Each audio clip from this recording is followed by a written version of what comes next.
अस्सलाम वालेकुम। आप ज़रूर ऐसी कंपनी में इन्वेस्टमेंट करना चाहते होंगे जहाँ पे एटलीस्ट 2 से 3 सालों में जो आपकी इन्वेस्टमेंट है वो बहुत बेहतर आपको रिटर्न दे। तो इसके लिए अच्छे बिज़नेस को फाइंड आउट करना ज़रूरी है, उनके बारे में अंडरस्टैंड करना ज़रूरी है। कुछ फैक्टर्स होते हैं फंडामेंटल, फाइनेंशियल लेवल पे, technicals, market news, trading plan. तो ये सारा कुछ आज हम इस वीडियो में कवर करेंगे और पैंथर टायर्स को डिटेल में डिस्कस करेंगे कि क्या इस कंपनी में अगर इन्वेस्टमेंट की जाए तो क्या फ्यूचर में अच्छे रिटर्न्स आ सकते हैं और कहाँ-कहाँ पे पोजीशन लेनी चाहिए। सारा कुछ डिटेल से कवर करेंगे। तो आपसे रिक्वेस्ट है चैनल भी सब्सक्राइब कीजिएगा। तो स्टार्ट करते हैं।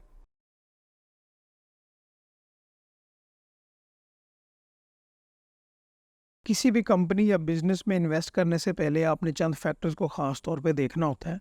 मैं सबसे पहले आपको फैक्टर्स बता दूं, उसके बाद इस कंपनी को एनालाइज कर लेते हैं। देखिए, नंबर वन फैक्टर ये है कि आपने कंपनी को फंडामेंटली और फाइनेंशियली एनालाइज करना है। इसका क्या मतलब, आपने देखना है कि कंपनी की जो बिजनेस ऑपरेशन हैं वो कौन से हैं, बिजनेस की मैनेजमेंट कितनी एफिशिएंट है, ऐसे कौन से फैक्टर्स हैं चाहे वो इंटरनल हो या एक्सटर्नल हो जिससे कंपनी इफेक्ट हो सकती है। फाइनेंशियली आपने कम से कम पिछले 3 से 5 साल का जायज़ा लेना होता है और फ्यूचर आउटलुक को भी देखना होता है कि फ्यूचर में इसके जो फाइनेंशियल रिजल्ट्स हैं वो कितने ज़्यादा बेहतर आ सकते हैं, क्योंकि जितनी ज़्यादा सेल्स और फाइनेंशियल रिजल्ट्स बेहतर होंगे उतना ही ज़्यादा शेयर होल्डर्स या जो आप इसके हिस्सेदार बनने वाले हैं आपको बेनिफिट होगा। ये है पॉइंट नंबर वन। दूसरे नंबर पे आपने टेक्निकल लेवल्स देखने होते हैं और टेक्निकल लेवल्स में ये आइडेंटिफाई करना कि इसमें वॉल्यूम्स कितने जनरेट हो रहे हैं। इसके अलावा जो की प्लेयर्स हैं मार्केट के, क्या वो इस शेयर में इंटरेस्टेड हैं या इंटरेस्टेड होने वाले हैं। ये थोड़ा सा मुश्किल टास्क होता है, क्योंकि अगर हम लॉन्ग टर्म की बात करें तो उसमें तो टेक्निकल्स इतना नहीं देखे जाते। बट ये एनालाइज ज़रूर करना होता है कि इसमें जो वॉल्यूम्स हैं एंट्री लेने के लिए वो के कैसे जनरेट हो रहे हैं। जब आपने टेक्निकल लेवल्स भी देख लिए, फंडामेंटल फाइनेंशियली भी देख लिए, इसके बाद आपने मार्केट न्यूज़ को देखना होता है। मटेरियल इन्फॉर्मेशन, कोई टैक्स के रिलेटेड कोई मसाइल तो नहीं चल रहे, कोई ऐसा कोई इनके ऊपर केस तो नहीं चल रहा। इसके अलावा कोई ऐसी जो ऐसे फैक्टर्स हैं जो कंपनी को इफेक्ट कर सकते हैं, उस लिहाज से कौन सी इन्फॉर्मेशन मार्केट में अवेलेबल है तो जो कंपनी को अफेक्ट कर सकती है और कंपनी की प्रॉफिटेबिलिटी उससे मुतासर हो सकती है, आपने उसको देखना है। उसके बाद लास्ट पे आपने ये देखना होता है, जब आप ये तीनों फैक्टर्स देख लें, कि आपका प्लान क्या होना चाहिए कि इस कंपनी में आप इन्वेस्ट करें और आपको क्लियर डायरेक्शन पता हो कि आप कैसे इन्वेस्ट करेंगे और कब तक इन्वेस्ट करेंगे, कि आपको और टारगेट भी आपके माइंड में हो कि इतना आपको बेनिफिट हो सकता है। क्लियर होगी बात। ये 4 फैक्टर्स आपने ख़ास तौर पे देखने होते हैं। अच्छा, ख़ास तौर पे अगर मैं पर्टिकुलरली पैंथर टायर्स की बात करूँ तो इनके जो मुकाबले में हैं वो जनरल टायर्स हो गए, इसके अलावा गंधारा टायर्स हो गए, तो ये बलूचिस्तान व्हील्स हो गए, ये पाकिस्तान स्टॉक एक्सचेंज पे इसके कंपेटिटर्स हैं। सही। ये अगर पर्टिकुलरली इस कंपनी की बात करें, इसके ऑपरेशंस की बात करें, तो ये टायर्स बनाती है। सही। क्लियर होगी बात। इसमें टायर्स बनाने में हमें ये देखना होगा कि इनके प्रोडक्ट्स कौन-कौन से हैं और इनके जो मेन कस्टमर्स हैं वो कौन-कौन से हैं, ताकि हमें पता हो पाए, ज़्यादा बेहतर अंडरस्टैंडिंग हो सके। एक तो ये जो आप देख रहे हैं कि मोटरसाइकिल्स के टायर बनाते हैं, 3 व्हील रिक्शास के टायर बनाते हैं, ट्रैक्टर्स के टायर बनाते हैं, और ना सिर्फ टायर्स बनाते हैं बल्कि ऑटोमोबाइल के जो पार्ट्स एंड लुब्रिकेंट्स होते हैं उसमें भी ये आगे बढ़ रहे हैं। ठीक है, ये पैंथर पावर के नाम से है। सही होगी बात। अच्छा, ये तो हो गए इनके जो मेन प्रोडक्ट्स हैं। इसके अलावा इनके जो मेजर कस्टमर्स हैं, चाहे वो इंडिविजुअल्स हों, लाइक बिजनेसेस हों, या वो इंस्टीट्यूशनल्स हों, तो वो कौन कौन से हैं। तो यहाँ पे जो पाकिस्तान में बड़े बड़े ब्रांड्स हैं, चाहे वो साजगार हो, होंडा हो, मिल्लत tractors, Yamaha, Suzuki, Atlas, Honda, ये सारे इनके कस्टमर्स हैं। अलगाजी ट्रैक्टर्स, यो अच्छी तरह मार्केट को इन्होंने कैप्चर किया हुआ है।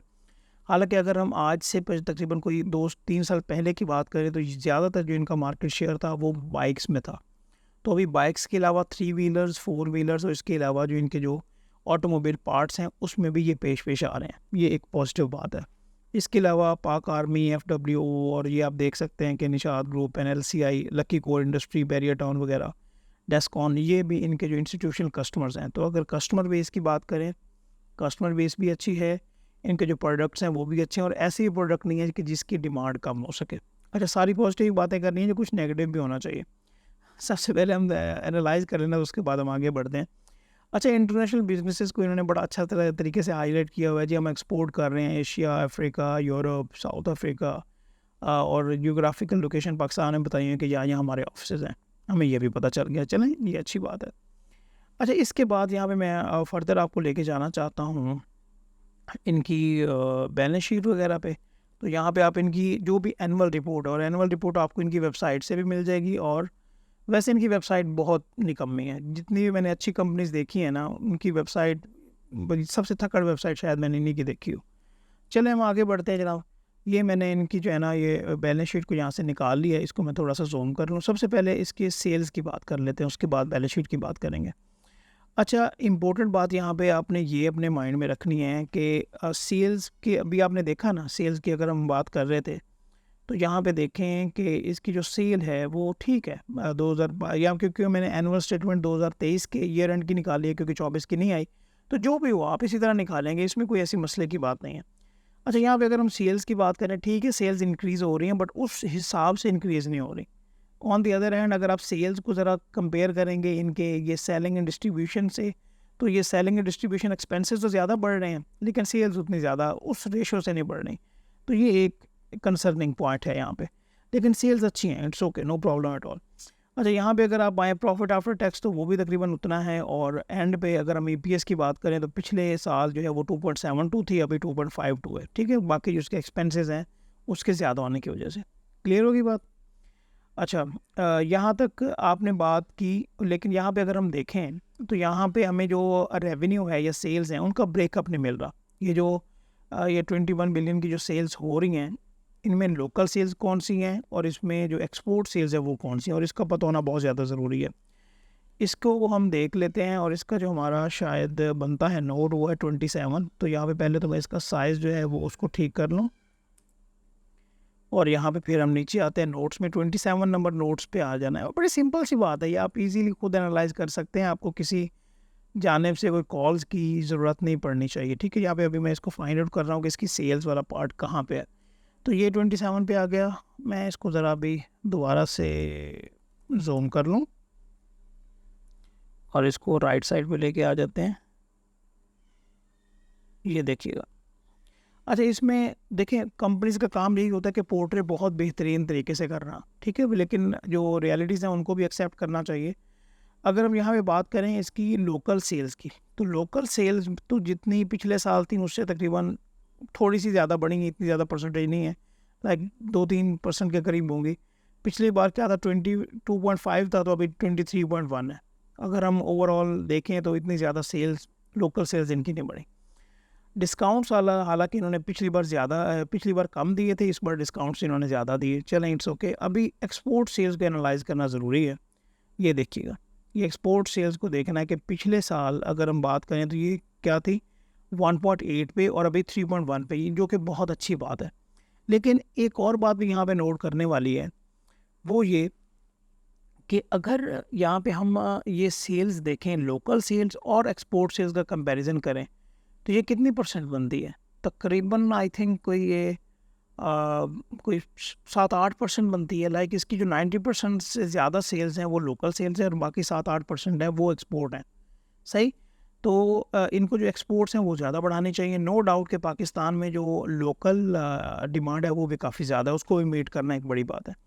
अच्छा, ये बात हो गई जी इनकी मेजर। अगर हम बात करें, अभी हम आ जाते हैं इसके बैलेंस शीट पे, और यहाँ पे एक इम्पोर्टेंट बात मैंने आपको बतानी है, उसके बाद हम आगे फर्दर बढ़ते हैं। बैलेंस शीट इसकी ये रही, हमारे पास आ गई है। ये हमारे पास बैलेंस शीट आ गई। इसको दोबारा से मैं जूम करूँ, इसमें जो इम्पोर्टेंट बातें हैं वो मैं आपको बताना चाहता हूँ, जो कि एक इन्वेस्टर को पता होनी चाहिए। अच्छा, इन्वेस्टर क्या देखता है? आपने हमेशा ये देखना है सबसे पहले कि कंपनी की जो प्रॉपर्टी प्लान एंड इक्विपमेंट है वो किस तरह से बढ़ रहे हैं। आपको ये पता होना चाहिए कि इसका जो आईपीओ है, लाइक ये स्टॉक एक्सचेंज में लिस्ट हुए हुए इससे ज़्यादा टाइम नहीं हुआ, 2-3 साल ही हुए हैं। तो इन्होंने आईपीओ इसीलिए किया था कि ताकि ये अपनी कैपेसिटी को और वर्किंग कैपिटल को इंक्रीज़ कर सकें। क्या मतलब कि ये अपना प्रॉपर्टी प्लान इक्विपमेंट लगा सकें जिससे ये और प्रोडक्शन करें। सही, ये इनका मेन ऑब्जेक्टिव था। तो यहाँ पे अगर आप देखें 2021 में 5.1 बिलियन पे था इनका प्रॉपर्टी प्लांट, जो कि अभी डबल हो चुका है, विच इज़ वेरी गुड, अच्छी बात है। यहाँ पे मैंने एक बात देखी थी, उसमें आपने ये देखना होता है कि इसकी जो लाइबिलिटीज़ हैं, लोन लॉन्ग टर्म लाइबिलिटीज़ हैं, वो भी ठीक हैं, वो लाइक 1.7 है। 1.7 को अगर आप डेट टू इक्विटी रेशो, चलें वो मैं आपको किसी और एक सेगमेंट बनाऊंगा जिसमें मैं आपको ना ज़रा आसान वर्ड्स में बता सकूं कि ये जो लॉन्ग टर्म डेट होता है और जो ऑनर्स इक्विटी होती है, इसको हम इसका रिलेशनशिप किस तरह से देखते हैं। अभी सिंपल बातें करते हैं। अच्छा, यहाँ पे हमने देख लिया कि ठीक है जिन्होंने प्लांट भी लगाए हैं, अच्छी बात है। यहाँ पे अभी मैं आपको जो इम्पोर्टेंट बात बताने वाला हूँ वो आपने गौर से देखनी है, वो इस कंपनी को लेके कि इसके जो रॉ मटेरियल्स हैं वो कौन से हैं और रॉ मटेरियल कहाँ से आते हैं। सिर्फ ये तो नहीं ना देखना सेल्स हो रही है, इनकी कॉस्ट क्या है जब ये प्रोडक्ट बना रहे होते हैं। तो इतना ज़्यादा तो हमारे पास डेटा नहीं होता, बाकी मोटा मोटा मैं आपको ये बता देना चाहता हूँ कि जो रबड़ है और रबड़ जो है, इसके अलावा जो पाम ऑयल और बाकी चीज़ें हैं वो पाकिस्तान से बाहर से इंपोर्ट होती हैं ज़्यादातर, लाइक 90% से भी ज़्यादा जो है वो इंपोर्ट कर रहे होते हैं। तो जब भी इंटरनेशनल मार्केट में प्राइस डिस्पैरिटी होगी तो इस कंपनी को डायरेक्ट इफेक्ट होंगे। ये डॉलर रेट में कमी बेशी आएगी तो ये कंपनी डायरेक्ट इफेक्ट होगी। तो आपने हमेशा मार्केट की जो इसके रॉ मटेरियल जिसमें रबड़ हो गई, पाम ऑयल हो गया, इसके अलावा जो ये मटेरियल में यूज़ करते हैं मेटल वगैरह, आपने इनकी प्राइसेस को अच्छी तरह से एनालाइज करना है, क्योंकि ये प्राइसेस डायरेक्टली इसकी प्रॉफिटेबिलिटी को इम्पेक्ट कर सकते हैं। समझ आ गई बात? यहाँ तक अगर देखा जाए तो हमने फंडामेंटल और फाइनेंशियल एनालिसिस देख लिया है। एक बात रह गई थी कि ये कंपनी की मैनेजमेंट कितनी एफिशिएंट है। तो जनाब मैं आपको ये क्लियर बता देना चाहता हूँ कि ये जो कंपनी है पर्टिकुलरली, ये है जी एक सेठ कल्चर इसको ऑन करता है, ये आपको पता होना चाहिए। अच्छा, मतलब इसका ये हरगिज़ नहीं है कि भाई सेठ कल्चर हमेशा बुरा ही होता है, बट इन्होंने कंपनी को 90 ये आप इसकी मैनेजमेंट ये अभी निकाली है मैंने, जिसमें आप देख सकते हैं कि ये मियां इफ्तिखार अहमद साहब हैं और ये आगे फैमिली ओन बिजनेस ही आप ये कह सकते हैं। तो अच्छा, क्या है कि ये 1980s की कंपनी है, तो काफ़ी अच्छी कंपनी की लाइक ग्रोथ भी है। और अगर पर्टिकुलरली ग्रोथ की बात करें तो इसमें जो इन्वेस्टर्स हैं वो इससे ज़रूर मुतासर होंगे और इसमें इन्वेस्ट करना चाहेंगे, क्योंकि फ्यूचर में आपको ये अच्छे रिटर्न्स दे सकती है। अभी मैं आता हूँ पाकिस्तान स्टॉक एक्सचेंज की वेबसाइट पे, तो यहाँ पे अगर हम देखें तो नीचे आ जाते हैं। बाकी चीज़ हमने देख ली है। मार्केट कैप जो है वो 6.7 बिलियन है।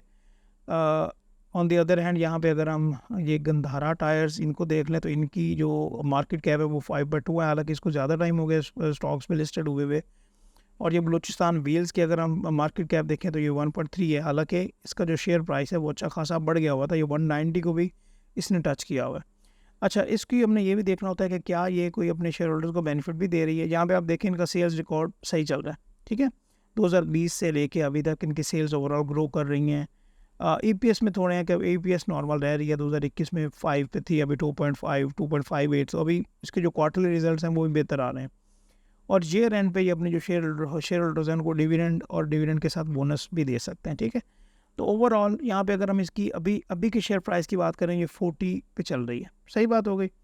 इसके बाद ये हमने इसके टेक्निकल लेवल्स पे यहाँ पे मैंने एक चार्ट निकाला हुआ है, जो मैंने आपसे बात इंपॉर्टेंट की थी कि आपने ये देखना होता है कि मार्केट में जो की प्लेयर्स हैं क्या वो उस स्टॉक को ऊपर लेके जाना चाह रहे हैं या नहीं।